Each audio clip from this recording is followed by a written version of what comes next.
নবীজি বলছেন ইহুদিদের সাথে কোনো জিনিস মিলে যায়, ইহুদিদের কোনো জিনিসের অনুসরণ উম্মতে মুহাম্মদী কশিন কালেও করবে না। বলেন সুবহানাল্লাহ।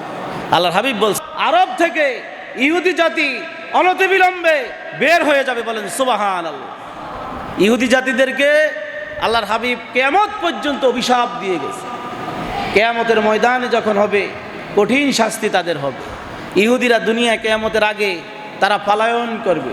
এই পৃথিবীর জমিনে ইহুদিদের জন্য 1 ইঞ্চি জায়গা বরাদ্দ থাকবে না। 18,000 মাখলুকাত সমস্ত প্রাণী তাদেরকে অভিশাপ দেবে। ইহুদি জাতিরা গাছের পিছনে পালাবে, গাছের পিছনে পালাবে, ইমারতের পিছনে পালাবে। আল্লাহর হাবিব সাল্লাল্লাহু আলাইহি ওয়াসাল্লাম বলছে গাছ বলে দিবে হাজা ইয়াহুদি, এই হইল ইহুদি, এদেরকে ধরো, এদেরকে ধরো আর হত্যা করো। কারণ এরা উম্মতে মুহাম্মদীকে এমনভাবে কষ্ট দেয় যা কোনো জাতি এই পর্যন্ত কষ্ট দেয় না।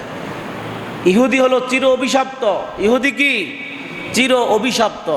আজকে ইহুদিদেরকে নিয়ে আমরা মাতামাতি করি, ইহুদিদেরকে নিয়ে কি করি? মাতামাতি করি।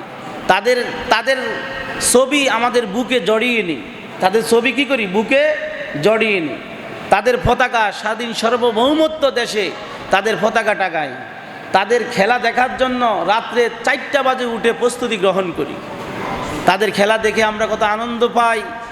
আজকে এই যে আজকের যে নিউজ, আজকে যে 10টা বাজের যে নিউজ, ভারতে নামাজকে নিষিদ্ধ করে দিছে। সেখানে নামাজ পড়তে একটা অঞ্চলে নামাজ পড়তে নিষেধ করে দিছে। তো ওই মুখ্যমন্ত্রীকে সাংবাদিক প্রশ্ন করছে, আপনি যে নামাজটা বন্ধ করলেন, তাইলে নামাজ পড়তে মাত্র 15 মিনিট সময় লাগে, তাহলে 15 মিনিট কি আপনাদের সহ্য হয় না? 15 মিনিট নামাজ গিয়ে সে ভারতে পড়ো, পাকিস্তানে পড়ুক আর বাংলাদেশে গিয়ে পড়ো। আর আমাদের দেশের হিন্দুরা, মায়ের কোল যেরকম শিশু নিরাপদ, আমাদের দেশে হিন্দুরা এরকম নিরাপদ।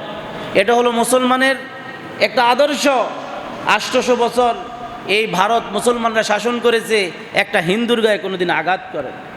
আমাদের নাকের ডোগায় হিন্দুরা যখন কীর্তন করে, আমাদের নাকের ডোগায় তারা মাইক টাঙ্গিয়ে এই কান্নাকাটি করে। কি বলে আমরা কিছুই বুঝি না, তারপরেও কি আমরা তাদেরকে আঘাত করি? আঘাত করি। মুসলমানের বন্ধু পৃথিবীর কোনো বিধর্মী জাতি কেউ মুসলমানের বন্ধু না। শুধুমাত্র মুসলমানের বন্ধু একমাত্র মুহাম্মদ রাসূলুল্লাহ সাল্লাল্লাহু আলাইহি ওয়াসাল্লাম।